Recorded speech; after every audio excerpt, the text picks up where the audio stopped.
Hello, hello, hello. We are live. Welcome once again. My name's Steve Giguere. And I'm his co-host, Mike Foster. Welcome to your Cloud Native video newsletter for an impatient world where we distill the best Cloud Native and Kubernetes security content from all over the world, big acquisitions, things that make you go, what? And a weekly technical deep dive. What do we got this week? Deep dive this week, I'll be taking a look at Hyperion, a dev tool to help you with your Helm chart maintenance. And we're going to be talking the Octa breach, pretty big breach, a lot of controversy surrounding that one. So look forward to diving into that and just general K8s trends, a bunch of reports that have come out. Interested to see what the market has to offer in the Kubernetes space. Thanks for joining. Cool. Welcome to the show.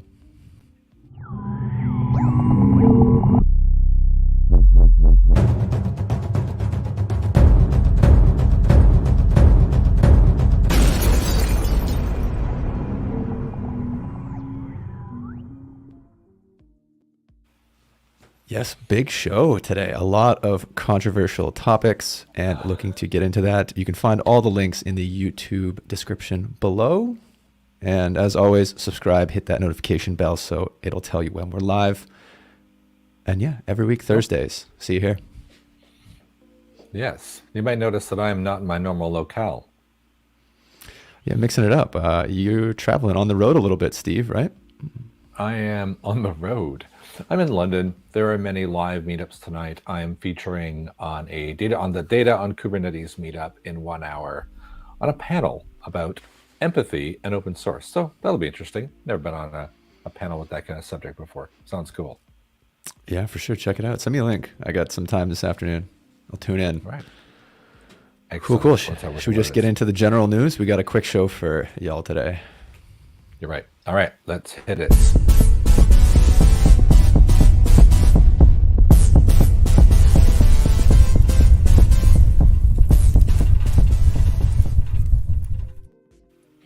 So as people may know, if they follow the Kubernetes world, there's all these adoption trend reports that different marketing teams put out.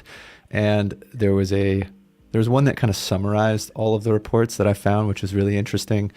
And it's this report just talking about basically Sysdig, Red Hat, who else does it? Aqua. They have these sort of, they just summarize basically all their users and show trends of what people are using. And so there was the Datadog reports, one that they kind of highlight here, which I thought was really interesting. Almost 90% of Kubernetes users use a managed service.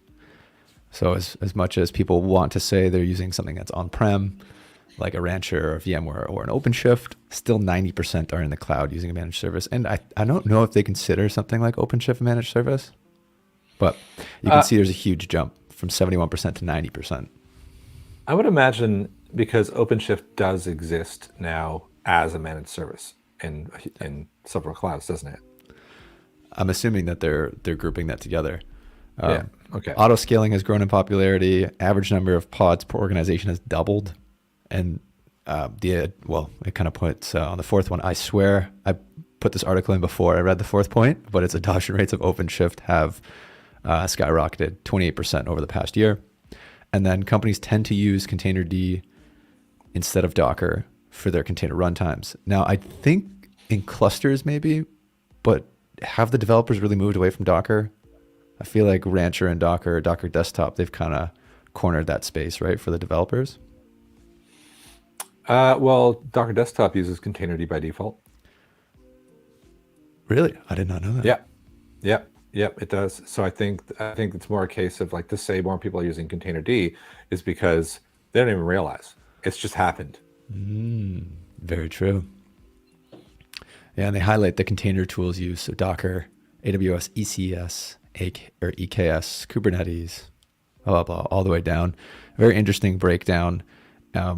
Managed Kubernetes, so it shows, in terms of the percentage of who's responsible for Kubernetes. Very cool to just see the overall trends, see what's moving. Managed services is growing in massive popularity, and I think you're going to start to see sort of platform as a service start to take the lead here. Any thoughts from your end, Steve, on the article? You see somewhere down near the bottom, the container security trends. Ooh, yes. Yes, 50% of respondents cite insufficient out-of-the-box security. That's the main Yeah. reason for preventing deployment of Kubernetes applications into production. Well, you're never going to deploy Kubernetes applications then. Yep. And it's hilarious because that's the whole sort of Rancher versus OpenShift take. Is Rancher is extremely easy to use, but and actually I'd say almost any Kubernetes service, right? If we had network policies by default enabled, you're getting nothing done. You're not right, especially when you first start out with Kubernetes. So it's one of those. Do you start enforcing good security practices at the beginning, but then you kind of slow down that development speed that you're using with containers? Do you let it run free and then enforce policies after? It's obviously a tough balance. Yeah, I would think actually, yeah, that's a. I mean, it's a funny. It's a Red Hat report that says that, isn't it? But I would think that like part Red Hat? anybody. If I goes based on the Red Hat 2021 Yeah. Kubernetes adoption report. Yeah, that's where that comes from. It's funny though, because that would be for me. That would be Red Hat commercial candy. Oh, you don't like Kubernetes security? Hi there, welcome to OpenShift. Yeah, exactly. It's very Arguably true. the most secure out of the box version. Yeah, yeah. Yeah. Arguably, I think I'd say definitely, but I'm biased. Yeah. All right. The next one was Yeah. the update to the Kubernetes hardening guide. So that's actually goes hand in hand with what we're talking about. NSA and CISA Kubernetes hardening guide. It's version 1.1. If you saw version 1.0, I believe we covered it last year when it first came out, as well as what was the open source tool that they had that NSA released? Kubescape. Armo. Kubescape. Armo made it. The people who made this article were the ones Gotcha. who released the open source tool. Kubescape. And that makes there sense. it is. Because how can Kubescape help, right? Yeah. And so just in terms of updates, user authentication, deprecation of PSP, and then that directly bleeds into the admission controller. So, if PSP is getting deprecated, what are you using for enforcement on your clusters? You're going to start to see things like OPA and admission controllers start to take the lead. And they're moving, I forget what PSA stands for. What is it? Pod Security Admission Controller. Basically, instead of a pod security policy, they're using the admission controller. There's going to be 3 different types of admission controllers, kind of a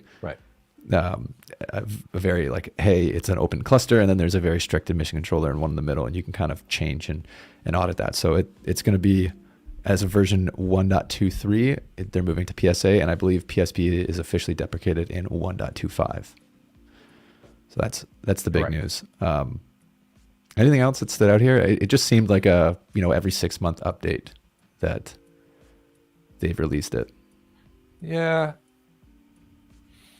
It wasn't particularly shocking. It's a pretty short article. There was and I think it was just more like modernization, because when it first came out, it was like PSPs versus not PSPs. Let's just if Kubernetes comes out every so often, they're probably going to update their hardening guide with the same sort of cadence. I would hope. Yeah. Checks out. We're staying on the Kubernetes theme here, and we're getting into Init Containers.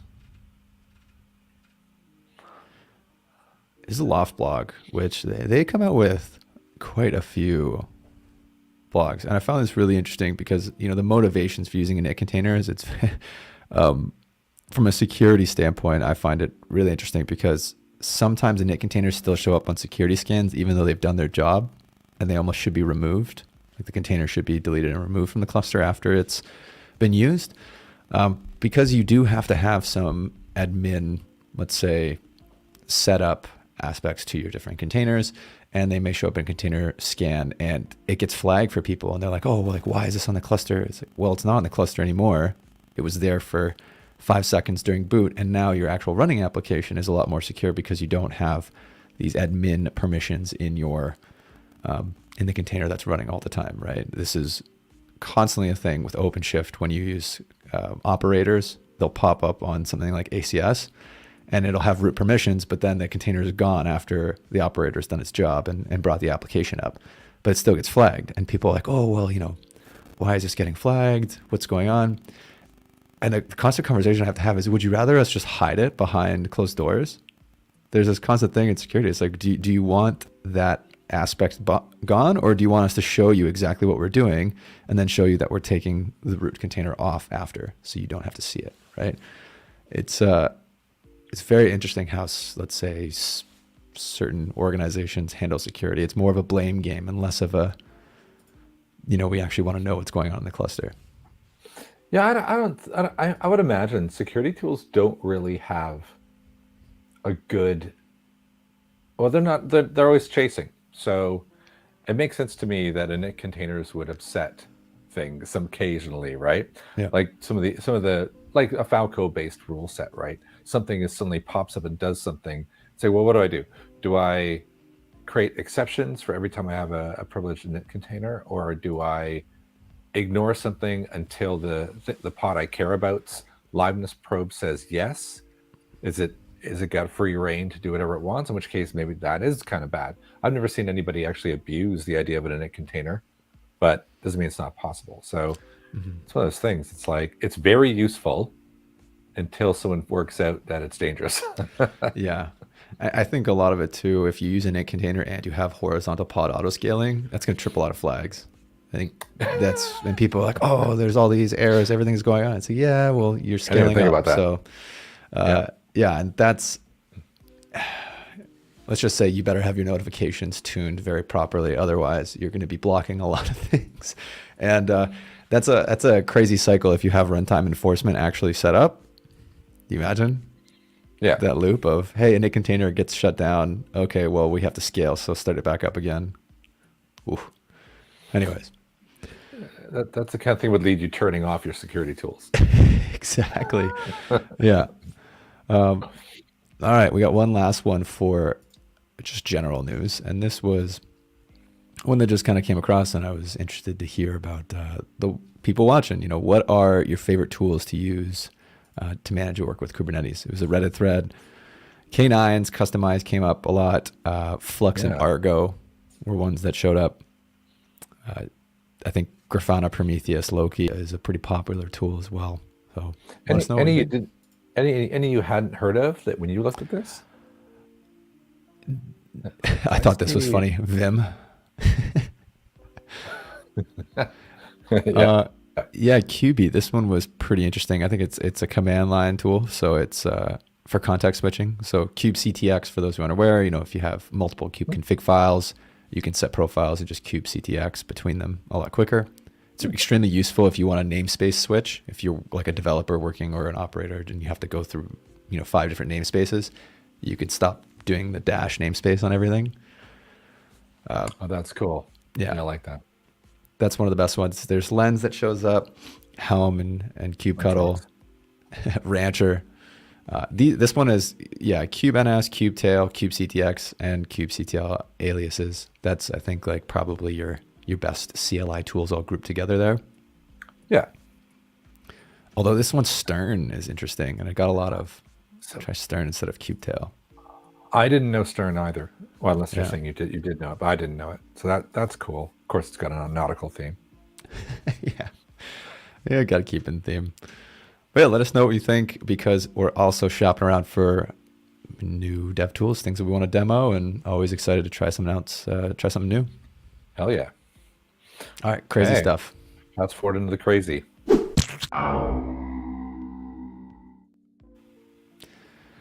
Ooh, hot topic starting up. Couldn't miss this one. Yeah. So. And there it is. Octa. Everyone, we don't love it, but we do love it. Everyone loves a security company that gets hacked. It's just makes for great conversation. News. Yeah. Great conversation. Yeah. Thousands of businesses on high alert. And we don't have to show it, but there was another link that I looked at that had a open letter from the CEO of Tenable, kind of like trash talking Octa a bit about their disclosure habits. Because this started in January. Yep, here it is. Amit? Yeah. Amit Yoren. He's like, hey man, be better. There it is. The first line. You either didn't investigate properly or disclose the breach in January when it was discovered. Uh, you're outed by. Are we saying LAPSUS? Because that's essentially what we're talking about, right? Yeah, LAPSUS. I'm guessing it's a hacker group, right? Yeah. Yeah. But they've gotten everybody. I mean, I have another article in here, which, again, we can show it just to double down on. It's the same guys. Yep. LAPSUS again. They're getting everybody. They are, wow. There's a good summary in one of the articles. I don't know if it says it. They're very extortionate, say. Yeah. So there's this blurb right here. The potential impact to Octa customers is limited to the access that support engineers have. These engineers are unable to create or delete users or download customer databases. Support engineers do have access to limited data, for example, Jira tickets, list of users, and that was what was seen as screenshots. Support engineers are also able to facilitate the resetting of passwords and multi-factor authentication for users, but are unable to attain these passwords. Right. So, and just so we're clear, the way that this hack happened was it was through a support engineer. An outside group was able to gain access of the support engineer's credentials, get into the internal systems, and had access for 5 days, basically, too. And it kind of makes sense. Think support engineer, you're probably working in Jira, you probably have Slack communications, you have access to all that. So whatever a support engineer does in their day-to-day, that's what the person had access to. The question obviously is, what was the impact? Like, is there the ability to reset a password and then hand them out to different users or just cause chaos? What was the impact? And nobody really knows. Nobody knew for 2 months, I think, is the big issue, Steve. Yeah, that depends, right? If you've got European users, or I think Europe's a little more sensitive about it generally because of all of our GDPR pedantism. But it's a case of, if you don't know, you should at least inform those companies on the down low that we're going to let you know as soon as we know, and then 2 months though, 2 months is a bit, what if, it gets people wondering, and we could talk about it all day about whether, if you knew right away it was a support engineer who had no access, then you might just go, well, we'll do our investigation and then tell people. Yeah. Yeah, it's a tough line to walk because you don't want to give out information that you don't know. You don't want to say, hey, we've been hacked, with nothing else, no other supporting evidence or anything like that. That will cause chaos. Obviously, you want to let the people who are impacted extremely quickly, right? Yeah, exactly. If you don't think anybody's impacted, it's really curious, right? Whether anything bad will happen. I spoke with somebody who commented that the reality is there's no lawyers involved in this breach. And I was like, how do you know that? He's like, stock hasn't dropped. True. It goes, lawyers would have, there would have been a leak from, if lawyers got involved, that would have hit the stock market. Definitely would have happened. Stock was flatlined. And so he's like, so it's not a problem. And I'm like, yeah, it doesn't mean you shouldn't tell people. Yeah, I was going to say, that's a tough line to walk. Yeah, really. Yeah, speaking of the LAPSUS group. Yeah. There you go. Microsoft made the headlines. This one's worse though. Like, roll down, and this is access to pieces of actual source code for, oh no, Bing. Who uses that? Bing Maps. Bing has Maps. Bing Cortana and Bing Maps. So some stuff that I don't use, but no customer code or data was involved in the observed activities. Our investigation found a single account that had been compromised, granting limited access. So it sounds like somebody got access. They got tripped pretty quickly. Were able to download. Honestly, they probably figured out that they were hacked because of the 37 gigabits of downloads. That's true. Most likely, that's probably what tripped the flag, right? Yeah, tripped the wire. Yeah, normal. That's definitely fodder for intrusion detection or other softwares that do that. Yeah. But yeah, they're cool. Interesting. They're not really on my radar. They weren't on my radar. And then if you roll down to the very end, it says that names companies that have been attacked by LAPSUS. Like, it says NVIDIA, Vodafone, Ubisoft. Like, it rattles off a whole bunch of big companies. And up to the point of this article, Octa wasn't on the list yet. Yep. And this article is like the day before. Well, yeah. Editor's note: Octa on list now. Yeah, right. That's pretty much it. Too funny. All right. There's, well, we can do the WTF. There's a couple wraps that we wanted to show. So the first is this K8s love one, which I'm not a huge fan of. I don't know if you are. But hopefully this doesn't break your eardrums. Oh, maybe I should start from the beginning. if you want another Kubernetes wrap,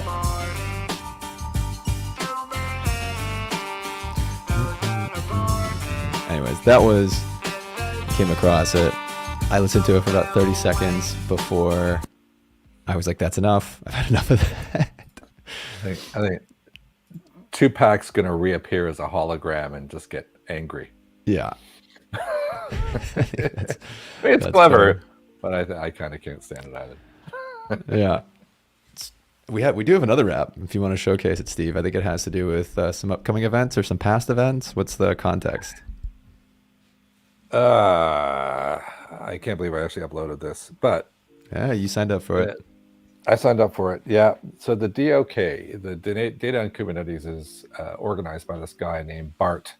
Bart is a CNCF ambassador. He's non-technical. He's just very vocal. And one of the ways in which he is vocal is he does all these raps. Now, I think we've probably shown one on our show before, where he's got a black and white background, long hair, sunglasses, and he's like throwing his arms around, doing this rap. He did one about our guest Nick, who was on the show. He's been featured at KubeCon doing these mad raps, and he did one for the one I'm going to.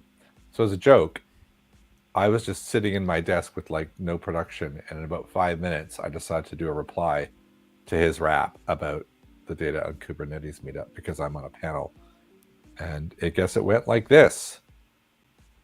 Hey there, Cloud Native and Kubernetes fans. Steve Giguere here. I am on a panel session at the Data on Kubernetes meetup, and I was going to just plug it and say I'm going to be there, and then I saw that Bart did this, who was hosting it, did this rap as he does, and it's quite cool. And I thought, all right, what seems appropriate in this case is to do a response to that rap in a potentially career-limiting fashion. So I need to get into the swing, the mood, the Bart mood. So I need sunglasses, and obviously Bart wears sunglasses, so I need sunglasses. These are not appropriate sunglasses, but hey, take what you can. A little more Top Gun than anything else. All right, so we have sunglasses now, and we need to be in black and white. He does his things in black and white. So 3, 2, good, better. I think I look better in black and white. Anyway, as I was saying, I agreed to go on a panel this week. And then I saw this guy, Bart, who seems much less of a geek, spitting rhymes with effect to the beat and the bass. So I thought I should respond in support of his case. So if you grapple with the battle bringing data to your app and have a budgetary cap that makes you want to take a cat nap, close it up and listen. If you don't, you might be missing in the big smoke. It's no joke. It's not to be dismissed, and that there's something going down worth later reminiscing about a guy whose name was Nick. His presentation was sick, bringing data to the data. He was laying it thick, but it didn't feel forced. The next course was open source, which had the cure to secure what you didn't have to outsource. So enough from me. I'm just hoping to see you on March 24th, because that'll be the day when I'm hanging with the meetup at the DOK. Well done. I immediately regret that. Hey, it's in the WTF section for a reason, but that was awesome. It was well done. All right. I'll be live tonight. Yeah. Hopefully they don't make me do it. Yeah, that's you did that in one take too, I think you said, right? I wrote it in notes, and then got my phone out, put it in front of me, and went, which is why as I was talking I went, sunglasses, and I had some, and I had to lean over and get them. So yeah, and then I got it out, and I'm like, I'm never gonna do that again. So stop. Too funny. All right, last WTF. This is a little bit of an old one. This was March 12th, but it's a tweet from Corey Quinn, and it's the CNCF Landscape now. And Corey says, "What kind of sick joke is this?" That's awesome. Yeah. I want it. I don't know if it's real. in quotes, "Happy belated holidays, asshole." The guy who sent it to him. That's very funny. Yeah, let's begin. And then Corey finds a match. He takes you through all of his process, only to find 5 D2 IQs that all don't match with each other. So if you are a masochist and looking for something to do, get the CNCF Landscape puzzle. Amazing. Yeah. Cool. All right. All right. On to the Go big spenders.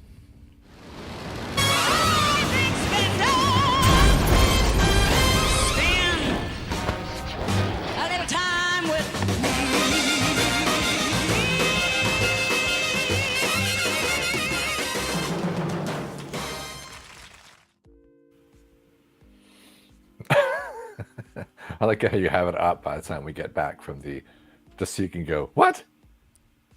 Yeah. 53 unicorns. Are unicorns rare anymore? No, I guess is the answer. So many unicorns, we have to create a list so that you can get the top 10 to watch. Yeah, that seems bonkers, right? What are the top 10? I didn't actually look. I just laughed at the title. Yeah, so we have, I think, Sneak in number 1. Well 8.5 billion in 7 years. Yeah, impressive. Good. They're doing well. Yeah, we have Lacework in 2, 8.3 in 8 years. And we have Wiz. Arctic Wolf was one that's a little bit more newer to me. Security operations platform as well. Like, yeah, interesting. Okay. I don't know. Illumio. Illumio is weird because they weren't even, yes, they're a unicorn because they're worth over 2.75 billion, but they were like a network observability. They didn't even have anything for cloud native until we announced it on our show. I don't know, like 6 months ago. And it's like suddenly they're in our space. Yeah, and it's kind of funny. It's like cybersecurity, quote unquote, has unicorns. Like with Sysdig is relatively new to security since like what, 2018, 2019. Yeah, people still think of them as a monitoring platform, but Yeah. I think they're definitely a security platform. Yeah, it's just it's just more interesting to see. There are platforms that have always been around, or applications that have been around that are just starting to bring in different security functions, and it's like, at what point are you considered a cybersecurity tool? Just point. My whole thing of what makes a cybersecurity tool. All right, anyways, Orca Security Beyond Identity is on there. Blue Voyant. I love this valuation. Substantially more than 1 billion. Same with this show. Yeah, we have substantially more than 0 viewers. Yeah, exactly. And then Aqua, I think, rounds it out at the end with in excess of 1 billion. There's substantially more than 1 billion, and then there's in excess of 1 billion. 1 billion and 1. Yeah. Now you know what you need. And yeah, I didn't see any crazy acquisitions in the past week. So if we missed anything, let us know in the comments. But yeah, 53 cybersecurity unicorns. That seems... That's crazy. It is. Okay. Right. Just drink that in. Let's move on to the Vuln time. danger. Now, what starts with the letter C?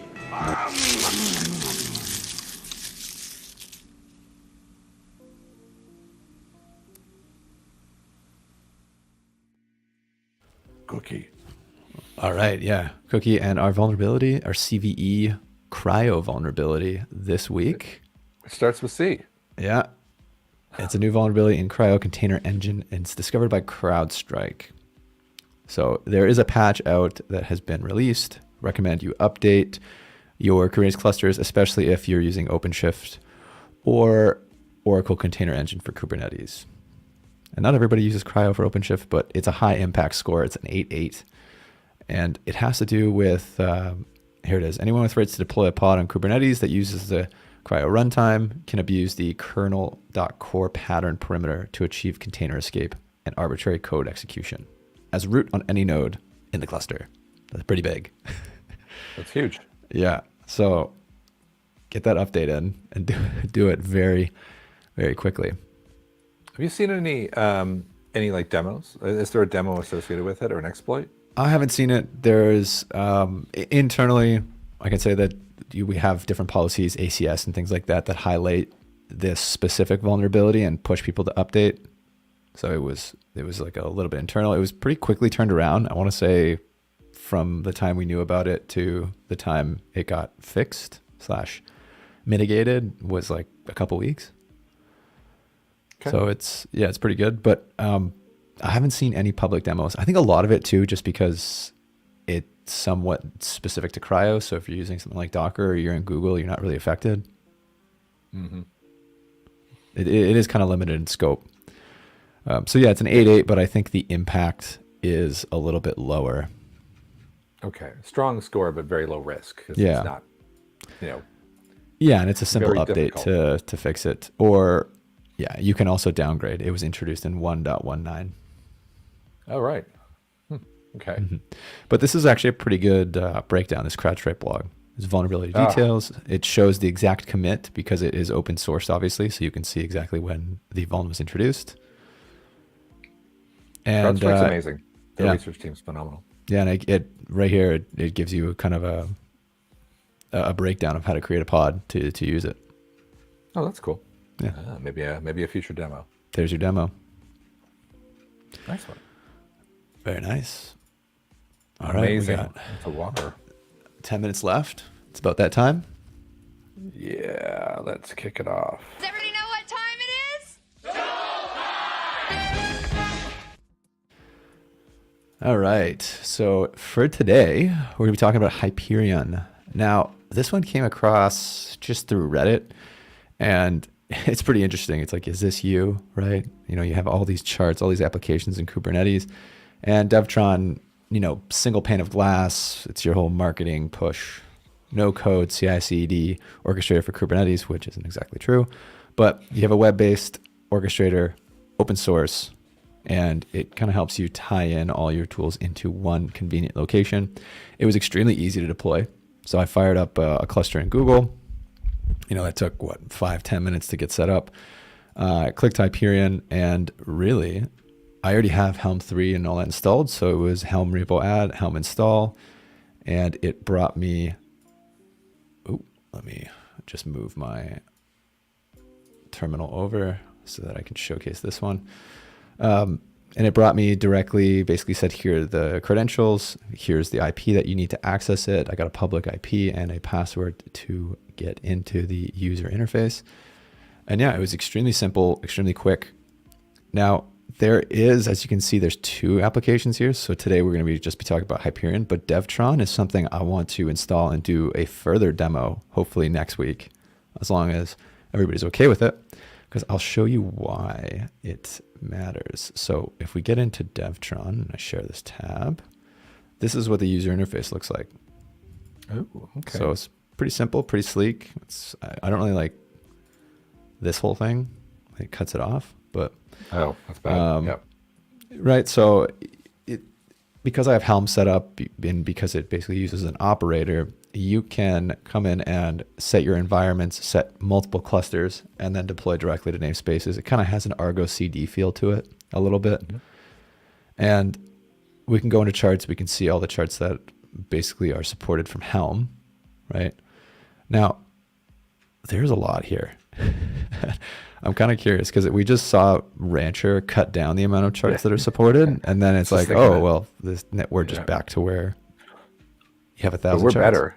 We have more things. Yeah, exactly. So I don't, you really have to know what you want to use before you're going and clicking and installing all these. But one of the other things is, I think I need to upgrade to the Devtron experience. I'm like, do I have to pay for this, or is this the other open source aspect to it? Ooh, have you done this? What's the full experience? Yeah, so I wanted to save this for next week because I know you got you have an event to get to, and we only had 10 minutes, but I want to check this out and see the security scan, because if we can get into this and start scanning the Helm charts, seeing if there's some misconfigurations, I think it would be very cool. I want to know what it is under the hood, because as you were showing me that, I thought, oh, this would be easy to integrate Checkoff with, or any Helm chart scanner.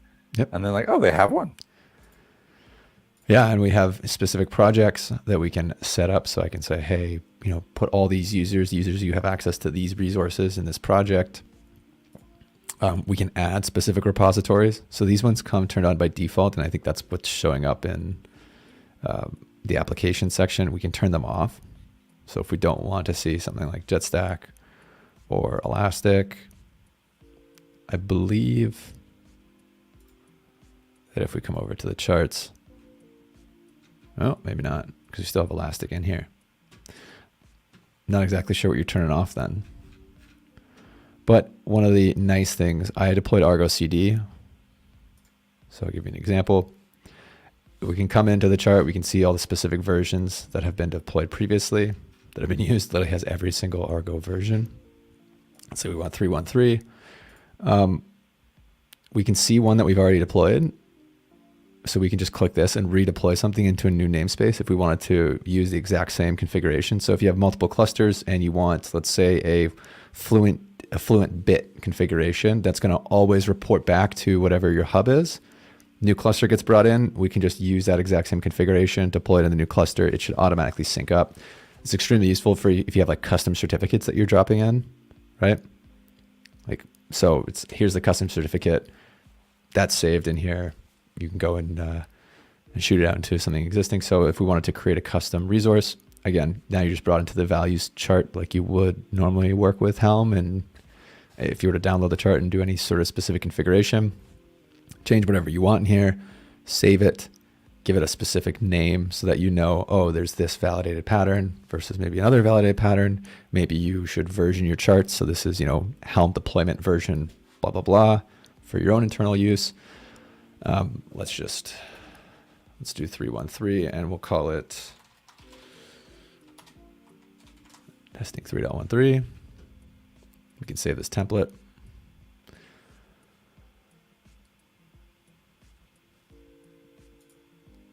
And so we can see, hey, there's that saved template. Pretty much has all the default values anyways.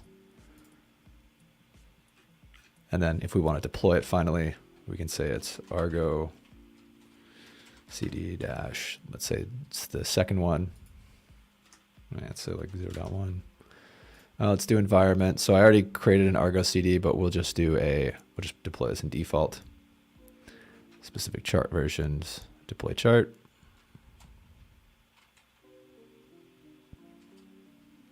Let it do its thing.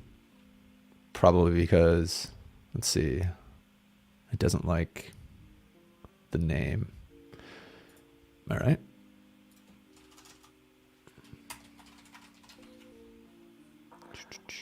Hard to tell. It's very small.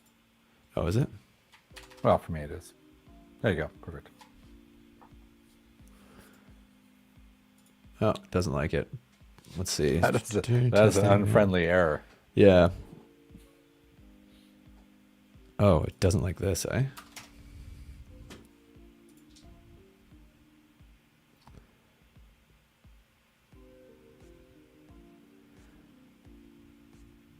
Yeah, does not. Yeah, I forgot about that. Secrets don't like underscores. Yeah, sure. Yeah, so you can see the config's been deployed, application status is progressing. This really kind of reminds me of Argo. See this view right here? Yeah, it's but like I just Argo'd Argo. I do like that they break out the different aspects of the Helm chart down here. I think this is awesome. Because we can see, okay, there's, you have a Helm chart. There's 4 pods associated with this Helm chart. There's this specific networking section, and I believe we can go in and look at these specific manifests. So if you want to change, hey, I want this service to be a node port service, like I can look directly at the manifest and update it and save that configuration. So if you have that saved template, you can continuously just iterate over it, which I think is awesome, especially when you're trying to maybe like create some templates to help your organization scale, right? You're an ops person. You say, hey, the data team needs this. Here are the applications they need. Let's just set it up in Helm and, work with the manifest live right here until we get something that resembles, something that's reproducible and secure. Pretty cool, actually. Right? Yeah. Yeah, so we can edit out loud manifest, make a bunch of changes. I'm not going to because I'm not trying to break this demo. And in the end, it literally just got healthy 2 minutes ago. So as you can see on the other one, we have application status healthy. Last updated 12 hours ago. I was up at midnight when I deploy this, and we can view the chart. Again, it's all healthy. This is, we can look and see that everything's good to go. View events, we can view the container logs, we can delete it directly. Yeah, what are your thoughts? First opinions on it. It's a sleek UI, very simple, gives you all the information you need. I like it. It's pretty cool. It's one of the things I didn't know I needed. I think if I was using an absolute ton of Helm, I can do it all in the command line, but there isn't really a sexy version of it. Yeah, and I think you can change everything in here, update your templates, and then you can export it too, which I think is nice. So again, okay. So if I change my Helm, I want to push them back into Git. Yeah. And it does that? Does it do a pull request? So you would need to set it up, but really because the YAML files are saved, right? So all you'd basically be doing is just exporting the template or saving it in here and then exporting it after here. Let me see if I can.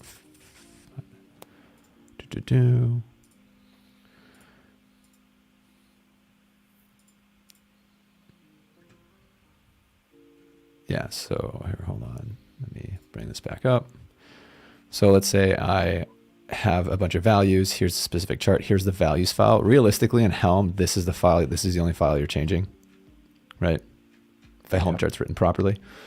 So you would want to change everything in here, update and deploy it, save the values file, save the values file. Although, yeah, there isn't. I mean, you could just honestly copy it if you really wanted to update and push into GitHub.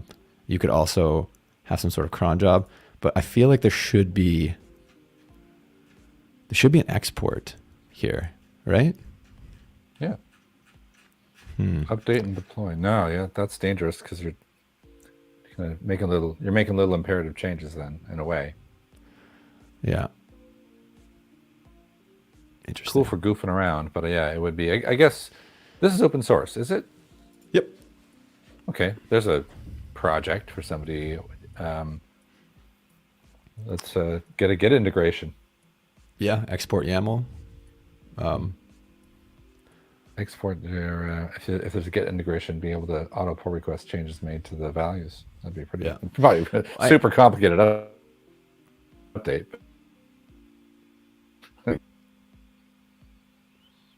I don't know if that was me or you, but I just lost you. Super complicated update, but yeah, I think regardless, it's something that definitely would be extremely useful for Helm charts because there's the chart version, which is version 3.14, but of course you want to take that chart version, but then have your own sort of values YAML and own configuration. You're going to want to version control that, whether it's through a fork or something like that, right? Yep. Agreed. Otherwise, though, awesome. Yeah. And pretty much right on 45 minutes. Hey, nice work. Yeah. Superb demo. Thank you, Foster. That rocked. Yeah, and let's next week, let's get into the security tools. I'll get Devtron, I'll upgrade to the full experience, and we'll do a more fleshed out demo, take a security deep dive into this stuff. And next Thursday, StackRock's open sourcing, March 31st. Be there. Okay. All right. We'll chat about I'll be it. there. I don't know that I'll have a demo ready on the first day, but No, I'm going to demo this week, and then we'll give you another week to prepare. You can go through all the documentation and rip us. Okay. sounds like a plan. All right. Are we done? We're done. Yeah, you got a meetup to run to, an event. I'm off to a meetup. If you're in London, I'll see you there. Otherwise, I'll see you next week. I'm Steve Giguere. I'm his co-host, Mike Foster. Take care.